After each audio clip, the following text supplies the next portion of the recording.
stepping off the 80 bus just at Parc and des Pins, and I'm all bundled up because it's winter. This was just a couple weeks ago, and I'm also listening to a true crime podcast because I'm just one of those people. I'm so sorry to disappoint. And so just after I've crossed that stretch between the mountain and Jean Monge Park, that part of park that feels kind of highway-ish.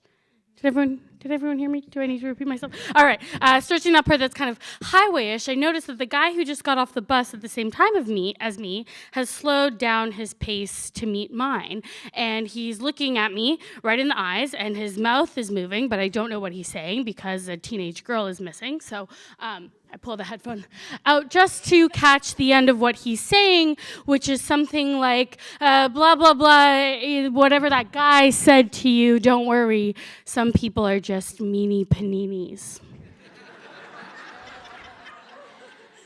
So we're all thinking, like, what guy, right? What did he say? But I don't ask because I kind of don't want to know. And like, yeah, I mean, I guess it's possible that I did something oblivious, like stepped on somebody's toe or something, but I just have a feeling that it's not that, it's something else. And so as I continue walking, I start to think about what is it? Which part of my identity is it that provoked someone to say something to me today? You know, is it the fact that I look like I'm not born here? Because that has been seen to rile people up? Or is it my feminine whims that have offended this time? Because I don't know if you guys have heard, but the majority of the world just like doesn't really care for us. I don't know, we're like not their cup of tea or something. So it's a few weeks later now, and I've had time to think about this, and I know that in the grand scheme of things, I am safe, like I'm fine, I'm gonna be fine. No matter what happens, I'm gonna be fine. But the one thing that is just still nagging at me, like I just cannot let go of this, is meanie panini.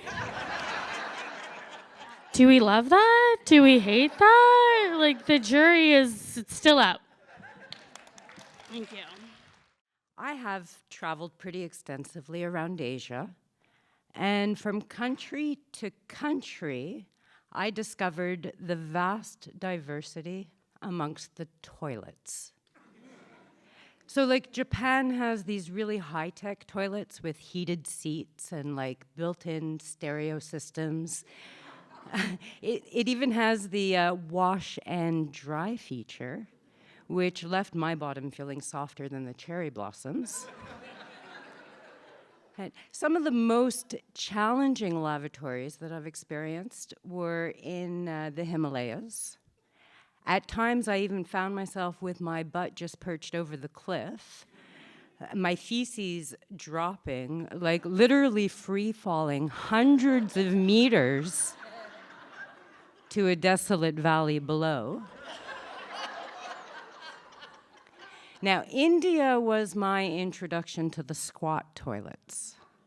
And in my opinion, a squat toilet is the healthy way to go. Is there something to be said for like getting into that deep squat position? I just felt like everything was wide open, including my root chakra, which totally facilitates the process. All right? And traveling through India, I became quite an expert at squatting. My balance, my flexibility, and the sheer strength of my upper thighs let me hold that squat for indefinite periods, which is good, because I'm the type of pooper who does not like to rush the job. Now, I had my share of squat room mishaps. I've had slips. I've had filthy messes. But the one squat toilet that I'll never forget, this is the one that takes the cake, was one I came across at a farmer's house in Goa, India, South India. And like this squat toilet was like, it was an open air concept. It had a couple of palm leaves for a little bit of privacy. It was almost romantic. Like I still remember the feeling of the fresh air blowing on my nether regions as I relaxed my way into the deep squat. and everything was flowing just right until I came in contact with the farmer's automatic butt cleaner. Not quite as high-tech as the Japanese ones, I might add. And I don't know if I should have been mortified or stupefied or absolutely grossified when that raspy poke up my ass sent me jumping higher than an NBA superstar.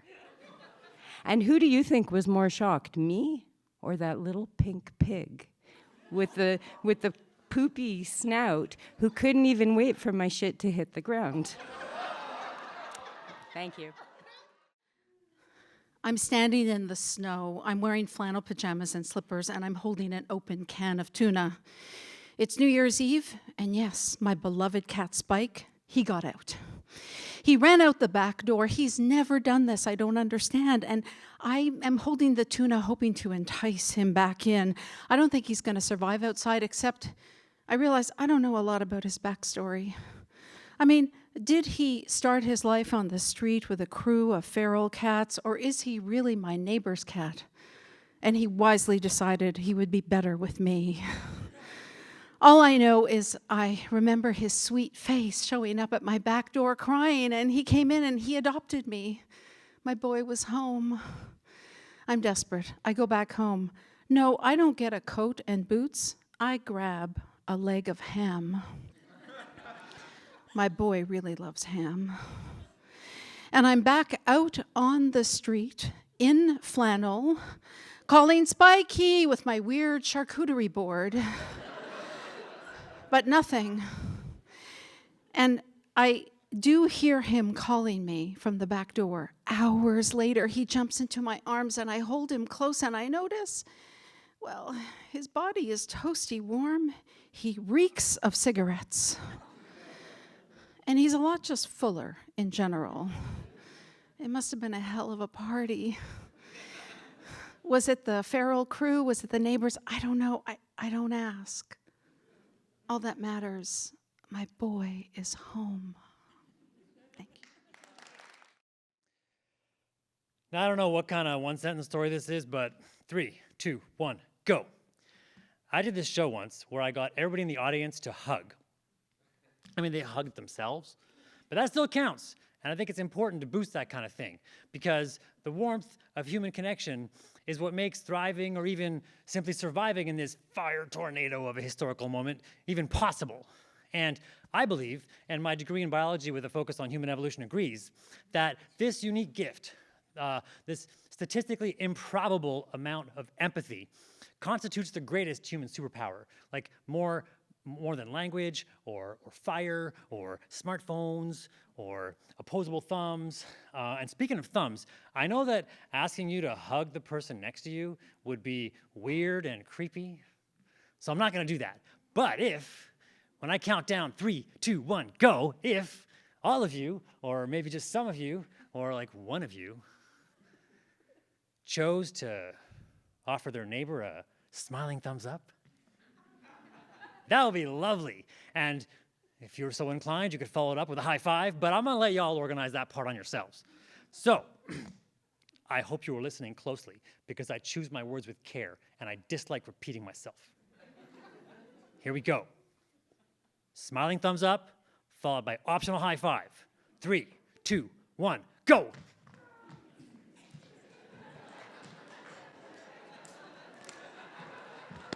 Yeah! Well, smack my ass and call me Sally. Y'all came through big time. And it turns out that I did tell a story, thanks to you. It's the story of how on Saturday, March 8th, 2025, here in Montreal, a group of strangers in a big dark room became a tribe of caring and consideration for one brief moment. And I just remembered that this is supposed to be a 2-minute story, not a 1-sentence story. But it's too late to go back now, so it's gonna have to be both.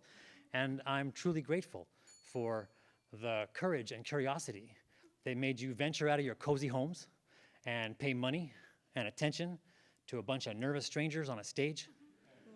And this stranger hopes he's a bit less of a stranger now, and he hopes that you come say hi afterwards. And he really hopes that you feel like clapping now because his time is up.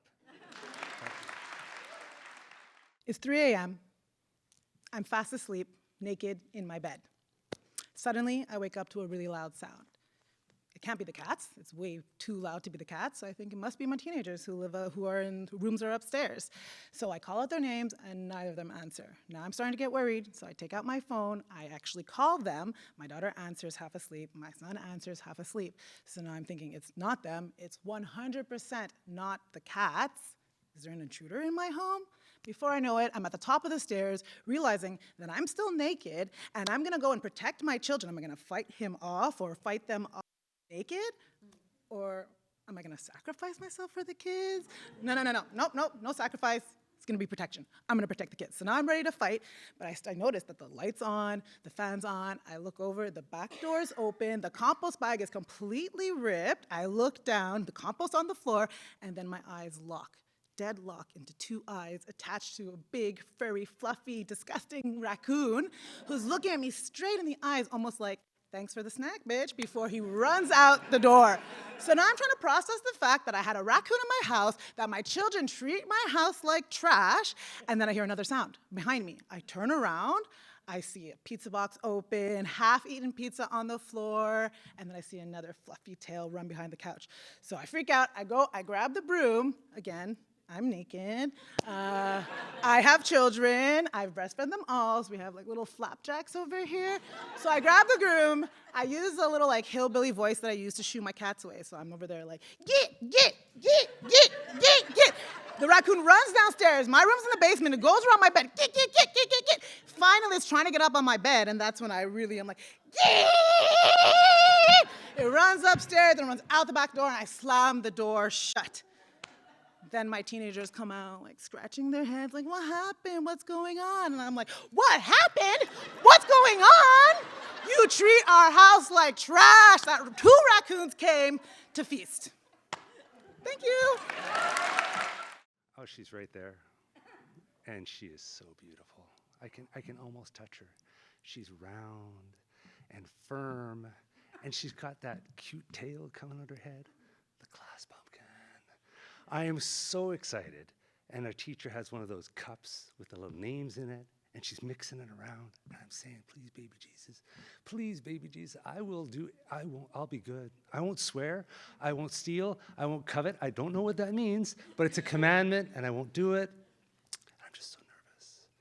And she draws the names, and she says, and the winner is Michael.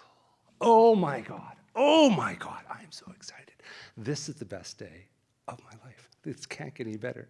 I go to the front, I collect the pumpkin, I bring it to my desk, I place it gingerly on the center of the desk, not on the sides. You gotta be careful with the pumpkin. Right center there, it's safe, and I feel great until I hear Raymond Campeau say quietly to Charles Fortin, we don't have a pumpkin at home.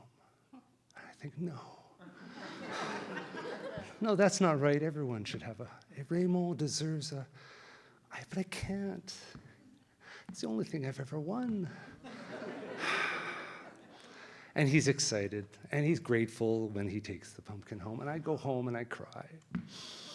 And my mom gives me a big hug, and she's proud of me for what I did, and I'm proud of me too. And I get over it, because I'm 8, and I get a big bag of Halloween candy, and I get a big sugar rush by the end of the day. And I say to myself, I did good, and I still try to do good. I try to be a good Canadian, and think that as a country, we should share all of our wealth and our treasures. But if we give our pumpkin to that megalomaniac in the South, and become the 51st state, he's going to run with that pumpkin. He's going to drop the pumpkin, and it's going to break. And he's going to blame us. He's going to say it's our fault. So I think we have to have a clear message tonight, and that is, Trump, you cannot have our pumpkin. Trump, you cannot have our pumpkin. You cannot have our pumpkin. One more time with heart. You cannot have our pumpkin. Oh, thank you. My mom's a bitch. I mean it. I'll prove it. When I was a kid, my mother would take me everywhere with her, and one of her favorite errands was grocery shopping. When we went grocery shopping, we would have to do every single aisle. Even the aisles we didn't need to go to, especially the aisles we didn't need to go to. So one day, we're in the pet aisle, and we don't have a pet at home because my dad is allergic. My mom isn't fond of pets. So we're around the cat litter and the dog food, and my mom looks at me, and she goes, Alexia, would you like to have a dog? Yes! You ain't getting one. I was 4. I love telling this story because it's objectively really funny to mess with 4-year-olds, but that shit was childhood trauma to me. And I yearned for a dog for like 20 years. So when I finally, as an adult, got to adopt my own dog, it really healed a lot of my inner child crap. And if you're in this room tonight, you're very likely an adult, and you get to make decisions every day to heal your inner child crap. So I would encourage you to do that. Buy that forbidden snack that your mom didn't let you have in your lunchbox. I know it pisses her off, but she ain't getting one. My name is Emma, except it's not. I was born Emily. And as a kid, I hate my name. Emily. It feels so alien on my tongue, and when my siblings would call me Em, I would puff myself up and yell back in their face, my name is not M. M is a letter in the alphabet. Anyway, I'm in grade 5, and I watch Kenneth Branagh's film adaptation of Shakespeare's Henry V. Now, let's skip over the fact that this is not an appropriate film for a child my age, and focus on the fact that I am introduced to the one, the only Emma Thompson. I know. It's love at first sight. I am hooked. Her charm, her comedic timing, her weird French accent in that movie. And then a few years later, Much Ado About Nothing comes out. And my love affair with Emma Thompson continues. I am fully in love with this woman. Also, looking back on it, fully in lust. My little bisexual heart is enchanted with her beauty. Yes, of course, I mean, that cleavage. But also, I am enthralled by her intelligence, wit, and all-around fabulosity. How can I be like her? Around the same time, I started attending a theater camp in the Eastern Townships run by this captivating British woman, also named Emma. And like Thompson, she is a real actress and would regale us with stories from her time on the stage. And I am just thinking, how can I be like them? So I make a decision. I order everyone in my life to start calling me Emma. I correct my family and friends when they call me Emily, and I have all my teachers change my name on attendance lists. This is no disrespect to the many lovely and wonderful Emilys of the world, but I am so thankful that the nickname Emma stuck, because I feel at home in the name Emma in a way that I never have with my birth name. And I can't quite explain it, but I wish that for everyone. That feeling of self, of Emma. But don't you dare call me Em. Thank you. It's Moscow, June 1994. It's lovely June weather, but I don't even notice this. It's just a few days before my 16th birthday, but I'm not going to have a party. There's not going to be cake, nor friends coming over, no presents. My family's busy with a bunch of things to do. And the phone rings, so I answer, which works out because it was for me, but it wasn't a friend or a relative. It was the reason I wasn't going to have a party. Hello? Hi, we're calling from your local district hospital. We need you to come in for some medical test. What medical test? Well, the medical test for your mandatory military service that you have to complete. You're going to be 16 years of age, you have to come for a medical test. But I'm not 16 yet. You're going to be turning 16 like in a few days. Call me after? Seriously? Yeah, just call me in a few days. Fine. Click. 2 days later, we're on the plane to Canada. Now, it wasn't bravery. We actually got the landed immigrant status months prior, but I had to complete the school year so it would count. But we bought the tickets for June 3rd, just a few days after my last final exam and a few days before my 16th birthday. Because in Russia, once you reach the age of 16, you either have to complete mandatory military service or you have to receive a medical discharge, but you cannot leave the country otherwise. February 2024, Côte Saint-Luc. The phone of my mother's apartment rings. Hello? Hey, Mom. Have you heard the news? Apparently, Russia's going to bring military mobilization age to 50 for regular troops and up to 74 officers. So I guess at this point, it's sort of like Scientology. You have to be a billion years old before they let you go. So on this 29-year, 8 months, and 10-day anniversary, I'd just calling to say thank you for bringing us to Canada. And you might ask what kind of anniversary is 29 years, 8 months, and 10 days? Well, every day that I don't live in Russia is a fucking anniversary. Thank you. In early January, I'm invited to a house in the woods on the edge of a natural reserve.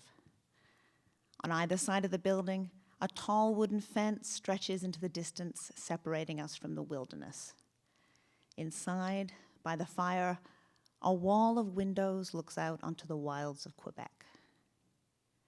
As night falls, we sense movement outside. A wolf walks past our window, and another, and another. We peer into the darkness as they disappear into the forest. Before dawn, I'm woken by howls. I race upstairs to wake my friend Liz and my choir mate. We sit by the cold fire and watch in awe as a pack of wolves stands on the rocks outside, howling. We who sing Mozart side by side listen carefully. There are many voices with different pitches and rhythms. They seem playful, periodically nudging each other in affection. A choir of wolves, still howling as we return to our beds. At sunrise, I'm awoken again by the sound of gravel crunching. There's a wolf at my window. I move to the floor, wrap myself in a blanket, and press my nose to the glass.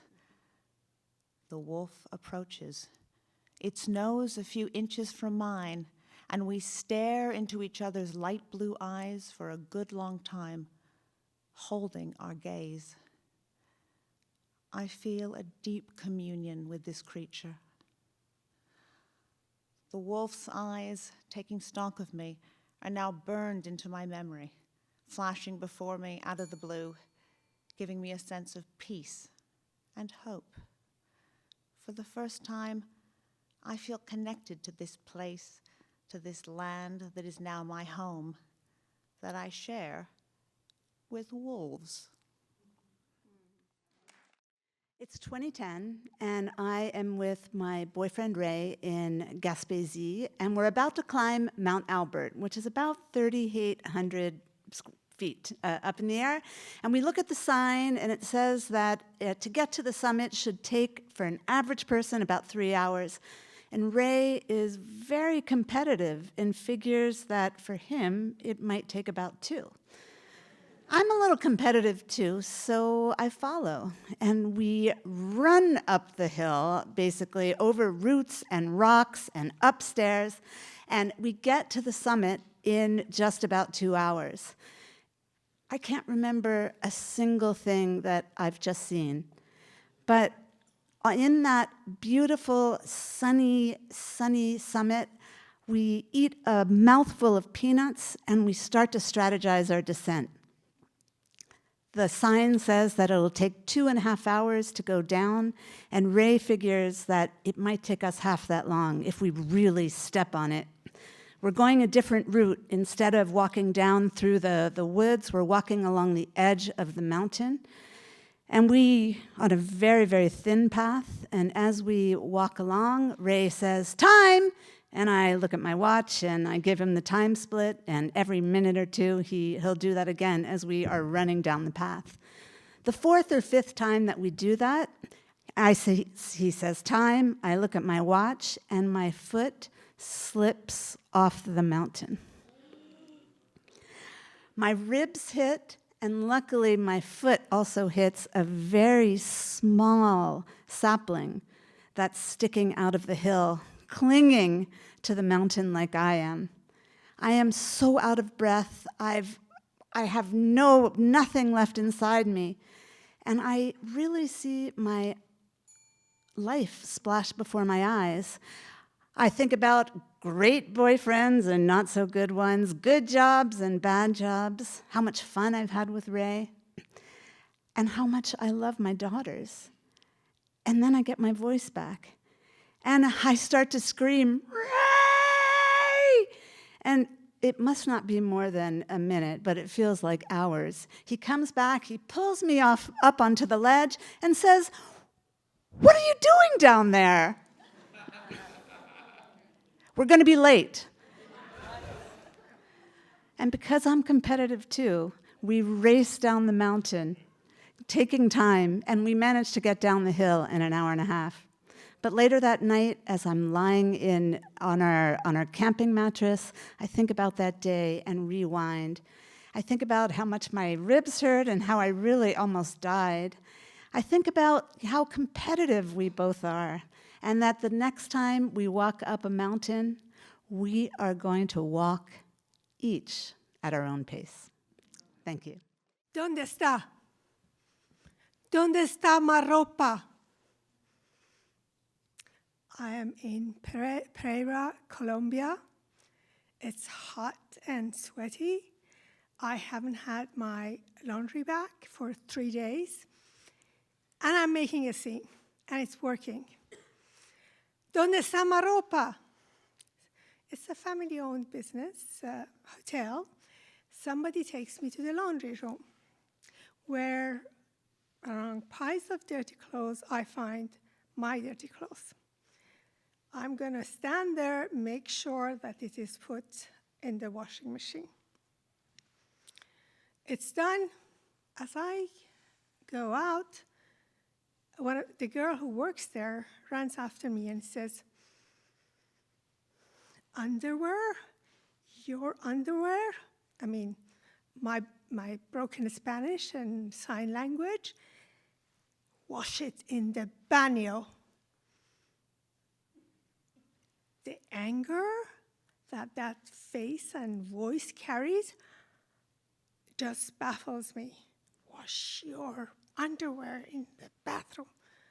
Oh my God. I say nothing because I believe in social justice and I believe in women's rights. Oh, and by the way, today was Women's Rights.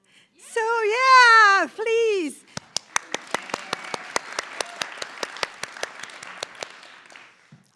So I want to know what just happened. I go to my room, dial my friend who's a Colombian American, and I tell her, and she says, "Roksana, since the time of colonialism, the Catholic Church made women's sexuality profane. For centuries, women have had to wash their underwear in the bathroom. In this heat and humidity, wash their underwear and dry it in the bathroom She said, yes, centuries. And it's still common among the poor and uneducated. Oh.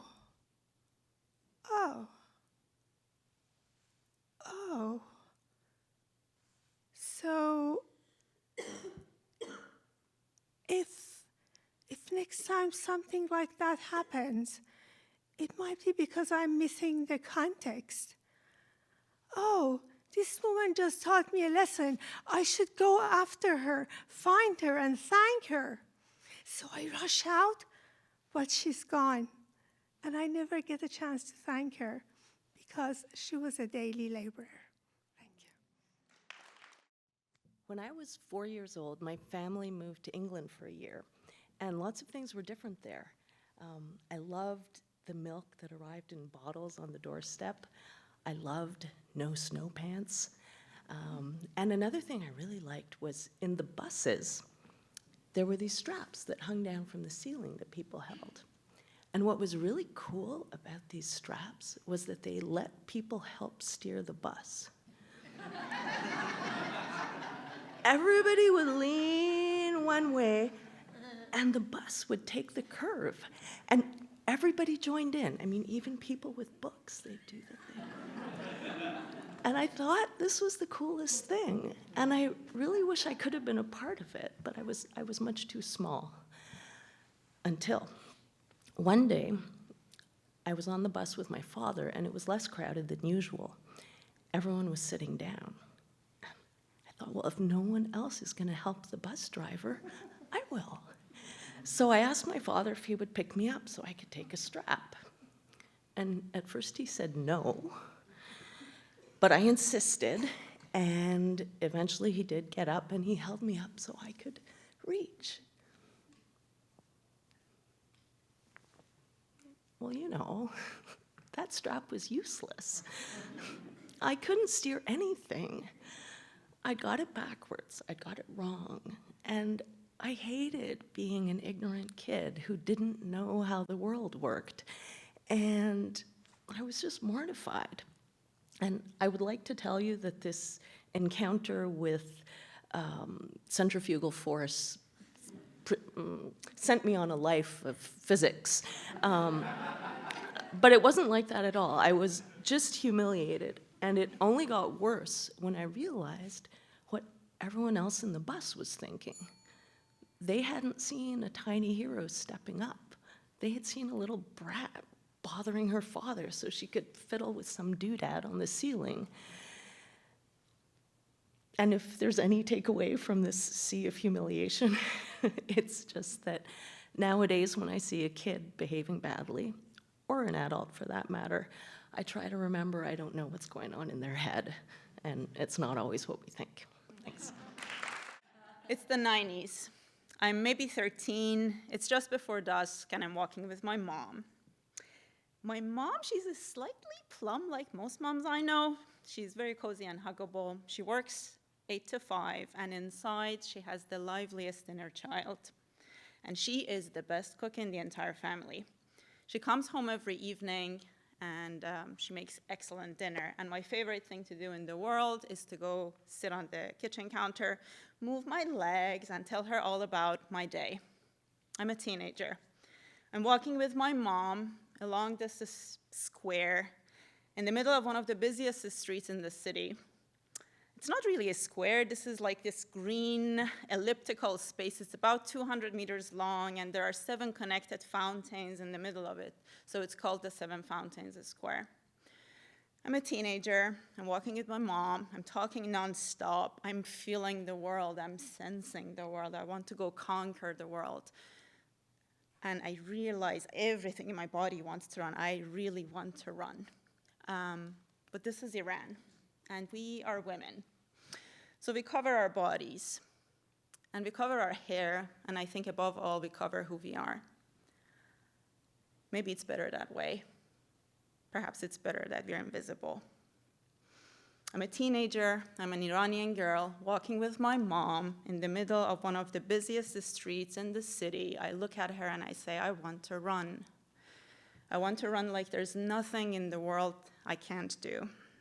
She looks at me, my mother, the woman, the inner child. And she says, "Run, I will run with you."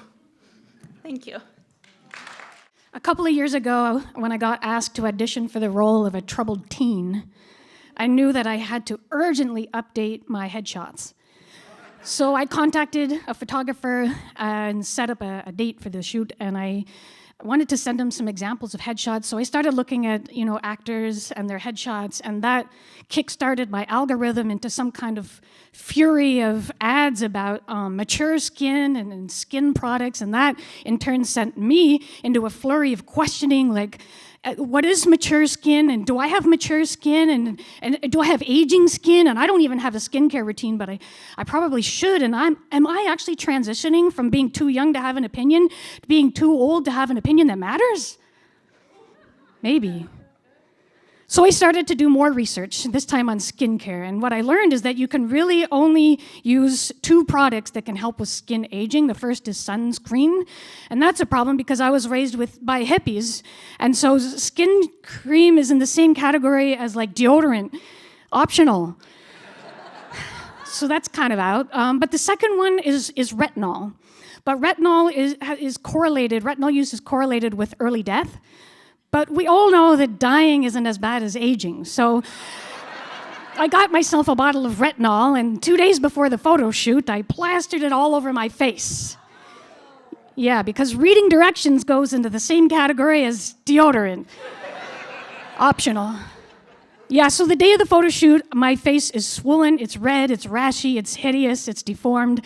So I have to reschedule the photo shoot, and I have to reevaluate my life and my priorities. So I decided that, sunscreen and deodorant following directions, important. Very important. Also, things like sleep and taking your vitamins, and even if my opinion doesn't matter, I think I'm gonna share it no matter what. And the only thing that really doesn't matter is using retinol. Thanks.